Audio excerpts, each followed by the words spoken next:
इसका ये शाब्दिक अर्थ होता है। अगर आपसे यहाँ तक है कि मेरी उम्मीद होगी कि कभी नहीं पूछा जाएगा आपसे बोर्ड एग्जाम में, आगे पूछा जाएगा कि समास का शाब्दिक अर्थ क्या होता है। तो समास जो है आपका, इसका अर्थ होता है संक्षेप करना या संक्षेपण करना या बहुत कम शब्दों में लिखना। इसका शाब्दिक अर्थ होता है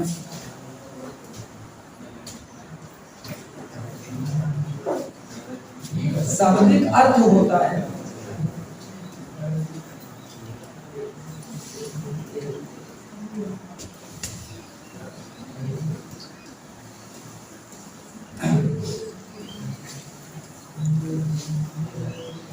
संक्षेप में,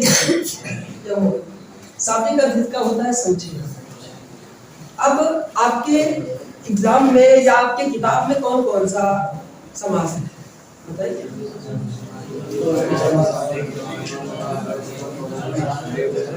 समास आपके कई प्रकार के होते हैं। आराम से एक आदमी बोलिए, आप सभी लोग बोलिए। तो समास जो होते हैं ये कई प्रकार के होते हैं, लेकिन आपके एग्जाम में कुछ सीमित ही समास है, कुछ ही समास है। जैसे आपका पहला होगा, जहां तक मेरी उम्मीद है कि द्वंद्व समास होगा ही होगा। द्वंद्व समास होगा। तो समास जो होता है आपका, इसमें द्वंद्व समास होता है। द्वंद्व का मतलब होता है, जैसे बहुत लोग कहते हैं कि घर में द्वंद्व हो गया, दो लोगों के बीच द्वंद्व हो गया था, तो लड़ाई झगड़ा हो गया, अनबन हो गई, उसे द्वंद्व कहते हैं। और द्वंद्व का एकदम अगर मैं आपको बताऊं तो इसका सबसे आसान, हर एक लड़के ट्रिक खोजते हैं। तो द्वंद्व के बीच में, अगर द्वंद्व का आपको कहीं भी कोई शब्द दिखता है द्वंद्व समास, तो उसके बीच में आपको योजक चिन्ह मिलेगा। योजक चिन्ह किसे कहते हैं, इसे कहते हैं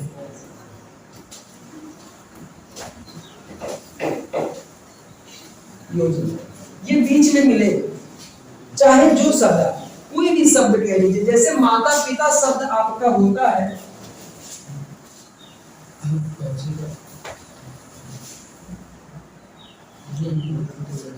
जैसे कि माता पिता आपका जो शब्द होता है, माता पिता, ये मतलब नहीं होता, मैंने ये कहा है कि द्वंद्व होता है, शब्दों के बीच में द्वंद्व होता है। इंसान के बीच में द्वंद्व नहीं। आप पढ़े और बोल दिए कि माँ और पिता के बीच में द्वंद्व हो गया, झगड़ा हो गया, वैसे पढ़ते थे घर पे बताए कि हाँ सदी तो बताया कि झगड़ा हो गया, कुछ हुआ तो नहीं, ऐसा कुछ नहीं।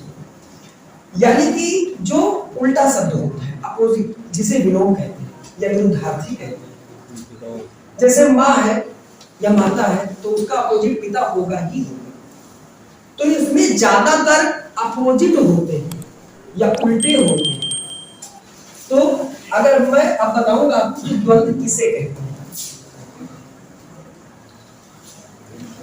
द्वंद्व, तो जो आपका द्वंद्व होता है, इसका अर्थ होता है उल्टा।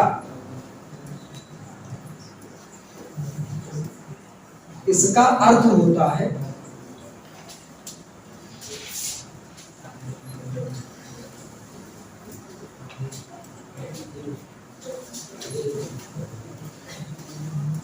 उल्टा या विलोम। उल्टा या विलोम। तो अगर आपसे पूछा जाता है एग्जाम में कि मुझे कोई भी शब्द हो गया, जैसे माता पिता हो गया, आप कोई भी शब्द ऐसा बताएं कि आपको दिमाग में कोई ना कोई ऐसे शब्द चल रहे होंगे कि हाँ ये भी द्वंद्व हो सकता है। कोई बताएगा? रात और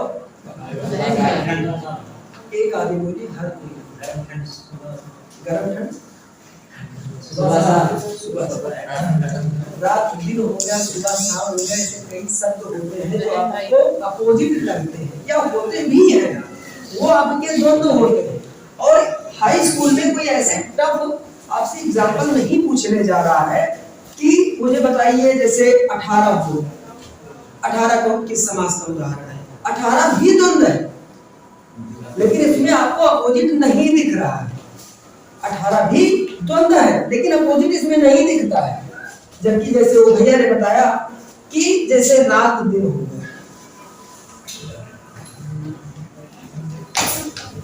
रात दिन हो गया, सुबह शाम हो गया,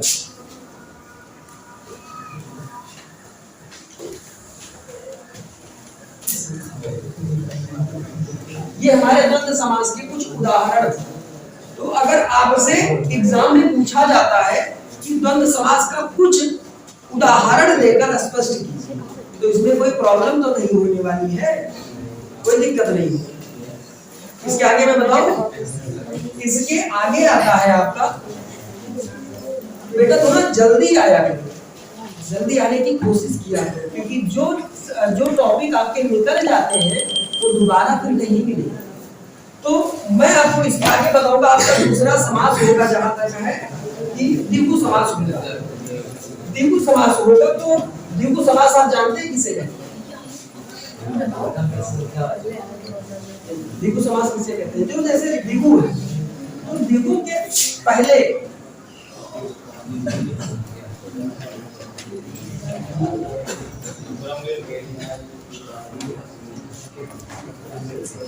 जैसे द्विगु समास है, तो द्विगु समास जो पहला ये दी आता है, इसका अर्थ कोई जानते हैं क्या होता है?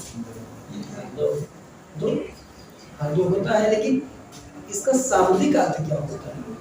इसका शाब्दिक अर्थ होता है संख्या, कोई भी संख्या हो।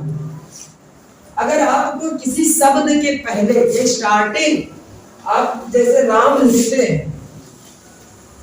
तो ये आपका प्रारंभिक वर्ण है। प्रारंभिक वर्ण में या स्टार्टिंग में आपको अगर वहां पर आपको अगर संख्या दिख जाता है, संख्या अगर दिखेगी तो वो द्विगु समास होगा। लेकिन कुछ ऐसे भी समास होते हैं जो द्विगु दिखेंगे लेकिन वो अलग भी रोल रखते हैं। जैसे आपने ये सब पूछा नहीं जाएगा, लेकिन मैं बता देता हूं। जैसे आपका पंचवटी हो गया, तो पंचवटी में स्टार्टिंग में आपको 5 दिखता है। जैसे कि अब मैं इसे हटा देता हूं,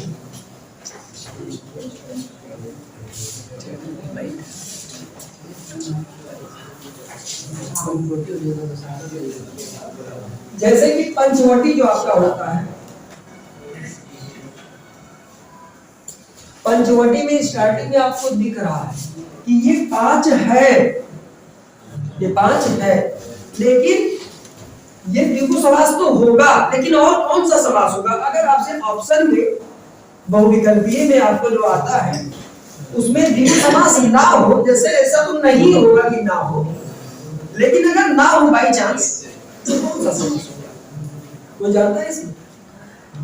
पंचवटी द्विगु समास छोड़कर और कौन सा समास होगा?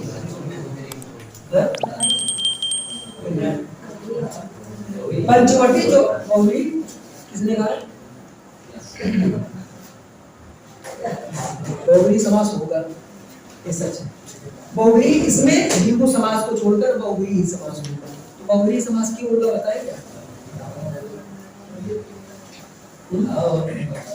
सर इसमें दोनों पद जो है प्रधान, दोनों पद प्रधान है, तो दोनों में भी होता है।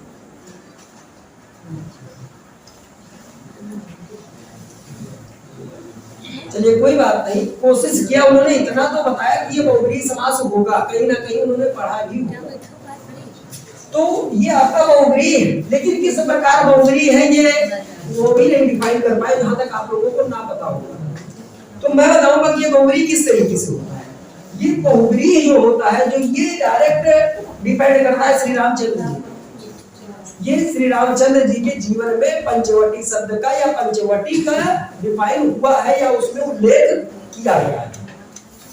तो जो पंचवटी होता है, इसमें जब द्वंद्व नहीं रहेगा तो ये बहुव्रीहि होगा। इसीलिए बहुव्रीहि होगा कि ये श्री रामचंद्र जी के चरित्र पर या उनके कार्यों पर डिपेंड करता है, इसीलिए ये आपका बहुव्रीहि समास होगा।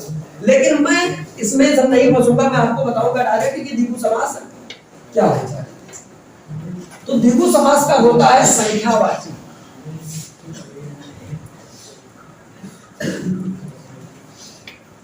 संख्या, अगर स्टार्टिंग में या प्रारंभ में आपको संख्या दिख जाता है तो वो आपका द्विगु समास होगा। लेकिन कुछ शब्दों को छोड़कर, जैसे कि आप जैसे 1 हो गया, 1 से 9 तक सभी संख्याएं द्विगु समास के अंतर्गत आती है। लेकिन जैसे 11 होगा वो आपका द्वंद्व हो जाता है। 11 क्यों द्वंद्व होता है मैं बताऊंगा। 11 आपका इसलिए द्वंद्व होता है कि जैसे आप जब 11 लिखते हैं तो इसमें 10 और 1 आ जाता है, तो 10 और 1 जब आएगा तब कौन सा समास होगा, और जब बीच में लग जाएगा द्वंद्व होगा, इसीलिए नहीं होता। जैसे 20 हो गया, इसमें और नहीं लगेगा क्योंकि यह एक पूर्णांक है, मैथ में आप सभी लोग पढ़े हो। लेकिन इसे जब छोड़कर आप जब 11 में आते हैं तो इसमें मैं छोड़िए वो बात नहीं है, लेकिन जब आप 11 में आएंगे तब आपको दिखेगा 10 और 1 है। जब आप 12 में आएंगे तो आपको दिखेगा कि 10 और 2। जब आप 13 में जाएंगे तब आपको दिखेगा 10 और 3 है। ऐसे जब 14 में जाएंगे ऐसे 15 हो गया, 16 हो गया, 17 हो गया, 18, 19 और 20, यहाँ सॉरी 20 नहीं 19 तक, यहाँ तक आपको द्वंद्व समास दिखेगा। लेकिन जैसे आप 20 के ऊपर जाते हैं वहां आपका डायरेक्ट द्विगु समास आ जाता है, यानी कि 10, 20, 30, 40 से 100 से लेकर यानी कि जो 10 के मल्टीपल में होते हैं या 10 के गुणक में होते हैं वो सभी आपके द्विगु समास होंगे, अन्यथा बीच के शब्दों व बीच के अंकों को छोड़कर। जैसे अगर आपसे कोई पूछता है, जैसे आपसे कोई पूछता है कि जरा मुझे बताइए 99 कौन सा समास है, 99 कौन सा समास है, 110 कौन सा समास है, द्विगु समास, द्विगु समास, 100 और 10। ये मत समझिए कि यहाँ मैंने 10 बता दिया, लास्ट में 0 लगा है, यहाँ भी लग गया तो ये भी द्वंद्व हो गया। और शब्दों को देखिए, रटिए मत किसी चीज को। एक चीज देखिए कि अगर मैंने एक शब्द को बताया है तो ऐसे ऐसे कई शब्दों को खुद निर्माण करना सोचिए। हम कैसे सोचेंगे कि हमारी क्षमता आगे कैसे बढ़ सकेगी, हम और लोगों को कैसे बता सकें। जब आप अपने कुछ चीजों को, जैसे आप यहाँ से पढ़कर गए समाज, आप घर पे जाएंगे आपसे कुछ और 10th 12th के लड़के मिले, उनसे आप डिस्कस करेंगे, 12th के लड़कों से डिस्कस करेंगे कि जरा मुझे बताइए कि 99 कौन सा समास होता है। पता होगा तो बताएंगे, नहीं पता होगा तो आप भी बता सकते हैं। ऐसा नहीं है कि हर एक इंसान सर्वज्ञ होता, हर एक इंसान को हर एक चीज पता होता है। कहीं ना कहीं हर एक इंसान के अंदर कहीं ना कहीं पाई जाती है। इस पृथ्वी पर कोई चीज 100% नहीं होता है।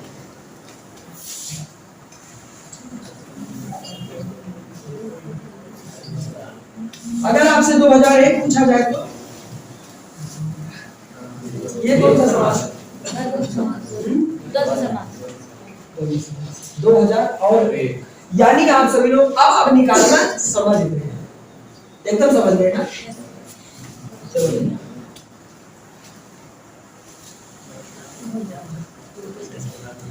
अगर ये पूछा जाता है आपको शब्दों में, अंकों में नहीं पूछा जाएगा, तो ये कौन सा समास है,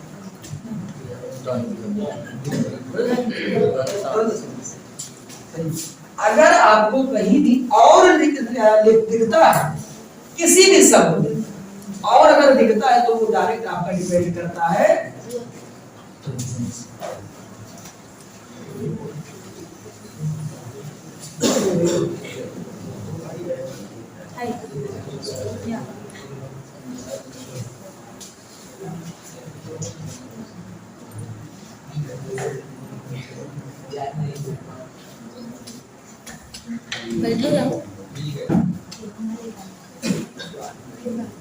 हाँ, तो मैं द्विगु समास बता रहा था।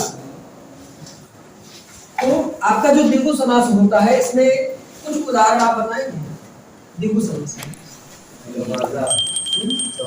दरवाजा, चौमासा, सही, हाँ चौमासा, और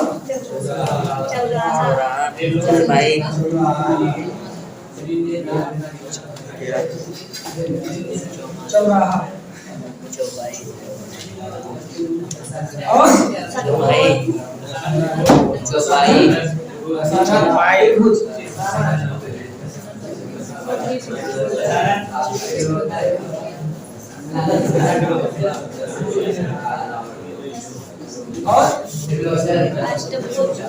त्रिलोचन जो आपका होता है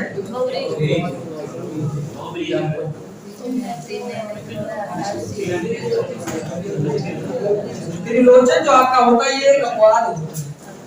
त्रिलोचन जो ये द्विगु समास का तो होगा ही होगा, लेकिन अगर आपको द्विगु समास नहीं दिखता है ऑप्शन में तो आपको बहुव्रीहि समास लगाना पड़ेगा, या होता ही है, लगाना होता है। त्रिलोचन डायरेक्ट भगवान शिव के ऊपर डिपेंड करता है, उनका नाम है एक पर्यायवाची, इसीलिए त्रिलोचन जो आपका शब्द है ये द्विगु समास भी है और बहुव्रीहि समास भी है। और शब्द कौन से होते हैं? अष्टभुज। भाई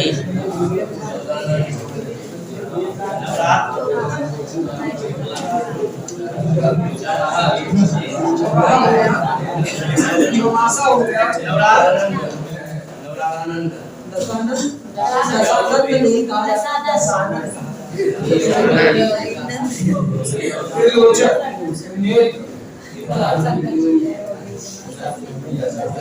बड़ा वाला सारी त्रिवेणी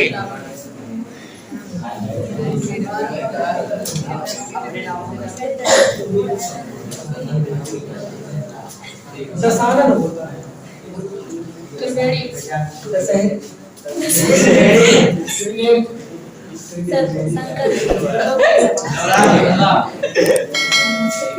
संकल्प